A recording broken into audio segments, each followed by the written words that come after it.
If you're standing on thin ice over a barely frozen lake, that ice may crack if you exert too much pressure on any one particular patch.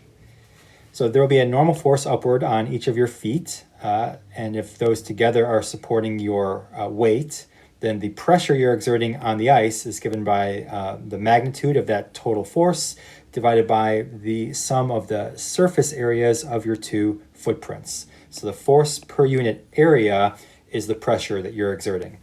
If that's too great, then, well, you can't reduce your weight in this circumstance, but what you can do is change the area over which that weight is being applied. So if you lay down, then that same normal force is spread out over the total surface area of your whole body in contact with the ice, your belly and your outstretched arms and legs. That greatly reduces the force, greatly reduces the pressure on the ice, making for a much safer situation. And then you can scoot your way over to the shore. Pressure then is defined, the pressure exerted on a surface, such as the bottom of your feet or on your belly or on the ice itself. The pressure exerted on a surface is given by the magnitude of a force applied perpendicular to the surface divided by the area of that surface. So our SI unit is newtons per meter squared. By this definition, pressure is a scalar. It does not have a direction to it, and it's always by definition greater than or equal to 0.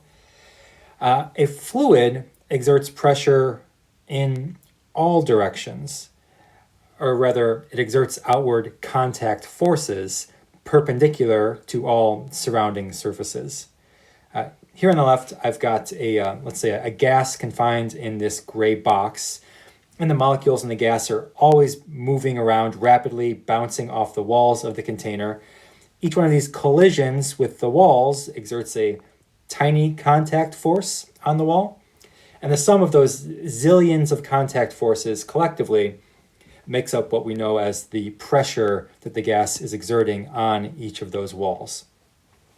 Here we have a tank of maybe some compressed air, and the yellow indicates the compressed gas inside the tank, and these arrows outwards are representing the forces exerted on the interior surfaces of the tank by this internal fluid inside the tank. See how it pushes at a right angle to those surfaces, including the bottom of the tank. But outside the tank, presumably, there is the surrounding air in the room, and that fluid is also exerting pressure. The surrounding air is pushing inwards on the walls of the tank, downwards on the top of the tank. It's also pushing downwards on the floor. So these arrows represent forces exerted on the exterior surfaces of the tank and the floor by the external fluid. So the air in the room you're standing in right now is pushing on the walls and on the floor and on your body from all sides. So if that's the case, then why have we ignored these forces exerted by the surrounding air on every free body diagram we've ever drawn?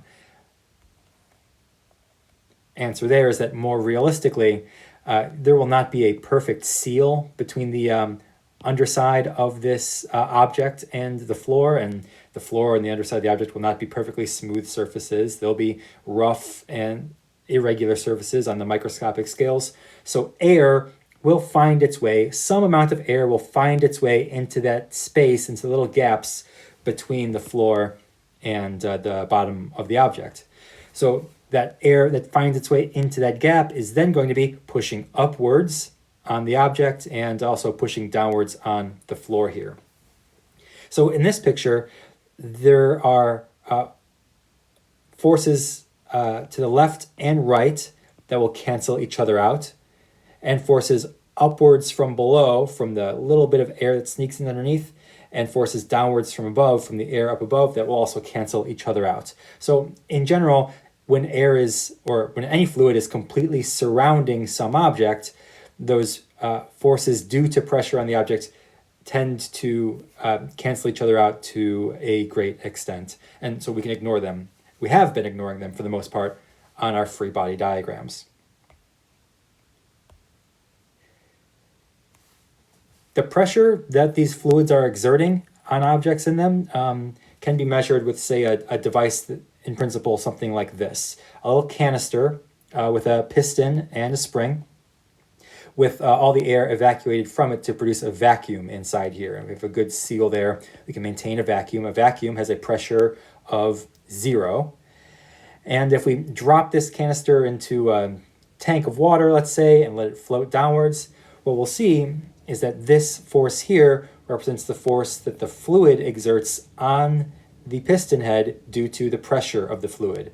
That's going to cause the spring to compress a certain distance. It'll compress by some displacement x here, until, by Hooke's law, the spring is compressed enough that its spring force, this one here, grows to be great enough to match the force due to the pressure of the fluid. So in principle, if we can measure the compression of the spring here, we can compute the spring force, which then will be equal to the force due to the pressure of the fluid. And we can take that force divided by the surface area of our piston head to determine the pressure of the fluid at that location. So if we drop a whole bunch of these into a big tank of fluid and let them sort of float downwards or drift around, we'll see that there is pressure everywhere in the fluid. It doesn't just push on the walls and floor of the container. It's also going to be pushing in on all of these springs at all locations inside the fluid, pushing up, down, and sideways with equal strength at any given depth. And moreover, looking at our picture here, we see that the deeper devices have their springs compressed even more.